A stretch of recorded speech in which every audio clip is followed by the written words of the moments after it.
All right, guys, so in this video, I'm going to show you how to build a high converting welcome series flow in Klaviyo. Now, this is the same flow that generated one of our clients $221,000 from the first email in their flow just in the last 30 days. Here's a screenshot just on the right-hand side if you don't believe me. Now, it works across various different niches from food to supplements to furniture to luxury handbags and pretty much everything in between. But here's where most brands end up getting their welcome series wrong. And this is what most brands look like. Welcome 1 is here's your discount, and then welcome 2 is just here's why we're awesome, and then maybe they tack on a third email depending on the brand.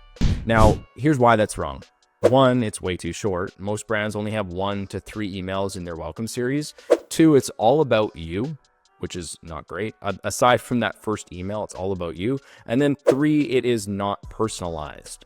Now, personalization is a topic that a lot of email marketers like to talk about, but the reality is it's not just about using hey first name. This is pretty much the baseline feature of personalization. And honestly, it doesn't actually have that great of an impact. What you really want to do is understand where a customer is at and what they want in their customer journey, and then you want to curate an experience specifically to them. Now, it sounds like a lot of big words, and let me break it down for you.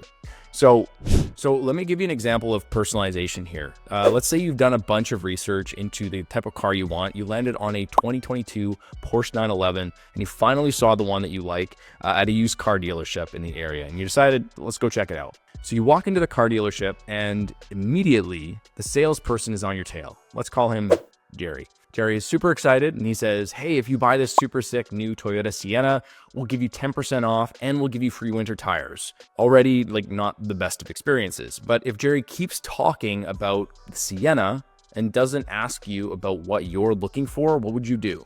Well, you probably have a little bit of patience given you want the car, but then you'd probably leave. No shade against the Sienna. Honestly, this was actually my first car. It's fantastic, especially for road trips, but that's not what you want at the end of the day. Right? Now, what if instead of that, Jerry asked, hey, how can I help you? Or what are you looking for today? Chances are he probably would get the sale because you'd just be like, hey, this is the car I want.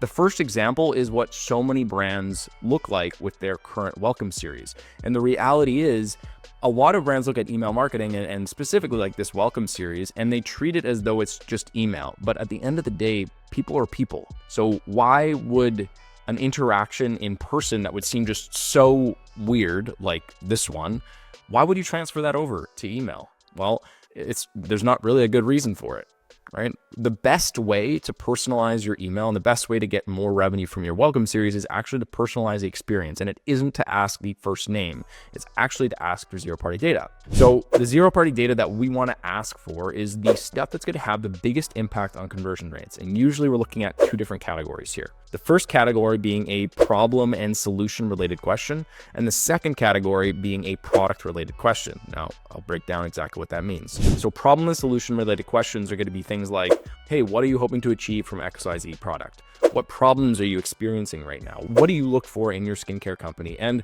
what are your current fitness goals? Now, a great option here is asking a question that just helps you understand a little bit more about your customer and about what their desired outcome is from your product. Now, the other example here is the product related questions. So let us know what products you're most interested in and have a radio icon there. Who are you shopping for? What products are you most interested in? Which I mentioned at the very top here. Now, what you want to do here is just try to understand hey, if you've got a ton of different categories, let's say you sell men's, women's, children's clothing, and then you sell skincare and things like that. Let's understand where people want to be and what they want to see. Because if I go to a website and I'm interested in men's clothing and then I get bombarded with emails about women's clothing, I'm probably not going to be very interested in it, right? But if I was asked initially, hey, what do you want to see? Oh, I want to see men's clothing. Okay, great. Now let's get some men's clothing emails right in front of my eyeballs. And 10 out of 10 times, it'll convert better. Now, the thing that a lot of brands do is they'll collect this data, but they won't actually use it. So now that you've collected some of this zero-party data, you got to use it, right? What you'll want to do is use a radio button, not some sort of input field. If you use an input field, it's going to be an absolute mess. And using that example I just gave here, we may want to ask like men's, women's, or beauty. Are you interested in one of those three things? What I'd recommend doing is then creating a customized flow based off of each one of these different answers. Try to keep the design elements relatively similar so you don't have to redo everything. But if you can customize this, it's going to go a long way. Okay, so now that you've got that personalization dialed, the next piece here is the build. Now the build is where a lot of brands get things wrong as well, but honestly, if you even just do those first couple things that I mentioned with personalization, you will do better than 99% of brands. So what should each email actually contain here? Well, each brand is going to be slightly different, so we want to take what I'm about to say with a grain of salt here, but here's some examples of the types of content that you can have in each email. Welcome one. This should basically just only fulfill the promise that you made to get people's email in the first place. If you said that you were going to give them 20% off or 10% off, or you're going to give them a free gift or enter a contest or whatever it is, here is the discount. Here's what we promised you. And let's add a little bit of information about the brand and why people should actually care. And usually it's something like the header has the offer, the CTA also has the offer in it, and then there's some brief copy, maybe it's the mission statement. Again, making sure that this is relating to the actual customer, not just like talking about yourself. And then you have your CTA. Welcome number one, tips. Make the offer front and center. You don't want it to just blend in with everything else. 2, make the promo code dynamic. This will help in a number of different ways, but 1, it won't circulate your promo code everywhere. And 2, you can create some urgency later on in the flow. And 3, keep it short and sweet. You don't want to have every single thing that you possibly do or sell in your welcome series. Now, it doesn't mean keep the welcome series short and sweet. It just means within the emails, keep those short and sweet. Now, welcome 2. This is where we want to have a little bit more information about the brand. This can be a really good opportunity to share your mission statement, vision, any sort of support to social or environmental causes that you might have. And what I recommend here is think about this email as like a, hey, this is why you should be interested type of email. But again, make it about the customer, not all about you. If you have specific products that are really great at embodying your brand, same thing here, use those, promote those, and talk about why people should care about them. In addition to this, remind people about the discount code. Okay, so welcome 3 is going to serve as an opportunity to just build some more trust with prospects. So it can be great to feature reviews or PR or social proof here. If you've been featured in some notable places, this is definitely where you want to highlight it. And depending on what you featured in welcome number 2, this can also be a really good opportunity to highlight those top sellers. So if you didn't do that in welcome 2, definitely incorporate that here. And if you do want to take it to the next level, here's another tip. Incorporate those top sellers with either a review or a review count. So like you'd have, for example, like the top seller, a little blurb about what it is, if needed, right? If you're selling something like clothes, you probably don't need it, but like highlight that, what it is, and then a review about that product specifically. Can go a really long way. Now, welcome 4 is just building on some of the previous emails. You might have a letter from the founder here. You might talk about why the brand was started. This is where you can kind of start to get a little bit more creative. And we usually want to have something short and sweet here and then have a dynamic product selection as well. Typically, we're going to have something that is dynamic based off of what people viewed. Okay, with welcome 5, we've shared a lot about the brand. We built trust, shared social proof, shared some top sellers, provided a discount. What we want to do here is push some people over the edge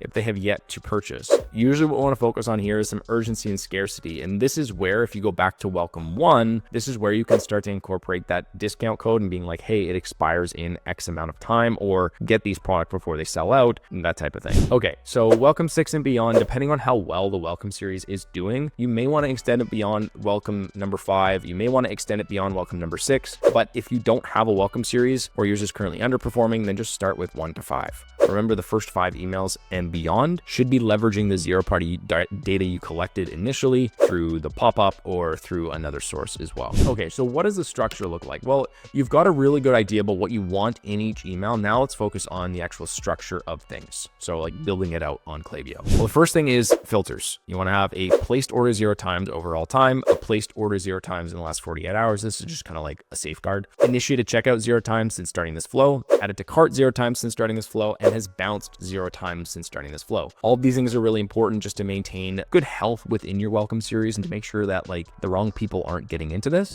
Timing, the first email should go out immediately. right when someone opts in. You shouldn't delay this at all. The next 2 and 3 should have usually like a 1-day delay. If you have a very high order value item, you might want to increase this a little bit, but usually we'll keep it to about a 1-day delay. And then the next 2 should have a 2 to 3-day delay. Depending on how far you go, you might want to even space it out more. And the other caveat here is just test it for your brand. Now, optimizing this. Once you've built it all out, it's time to start collecting some data and then optimize based off of that data. So if your open rates are low, how low are they, right? If they're 20%, that's an issue. If they're 7%, that's an issue. If they're 40%, that's a different issue, right? Is it a deliverability issue or is it a subject line issue? So you can split test the subject line or preview text, or there are a lot of emails going to spam. What's the situation here? You got to diagnose that. Are your click rates low? You have CTAs above the fold. Are your emails actually interesting? If not, probably not going to do all that well. Does your offer suck? If your offer is like 3% off for example, we had a client in the past who did like 3% off for Black Friday, Cyber Monday, and it wasn't like a high order value item, right? It was like $100 item. No one cares. So if your offer sucks, no one's going to care and no one's going to click on it. Spam emails. Do you have a lot of emails going to spam? That will obviously decrease your click rate as well.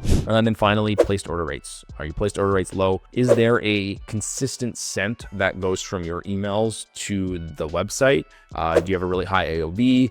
What's the factors here that may be causing low placed order rates? Okay, so thanks so much for watching the video. I hope you did like this. And if you did, feel free to like and subscribe. It really does help out a lot. And if you do have an e-commerce brand doing over $50,000 a month, I would invite you to apply to work with us. There should be a link right below this video. And I look forward to chatting with you if you do end up booking a call. Thanks so much, and we'll chat soon.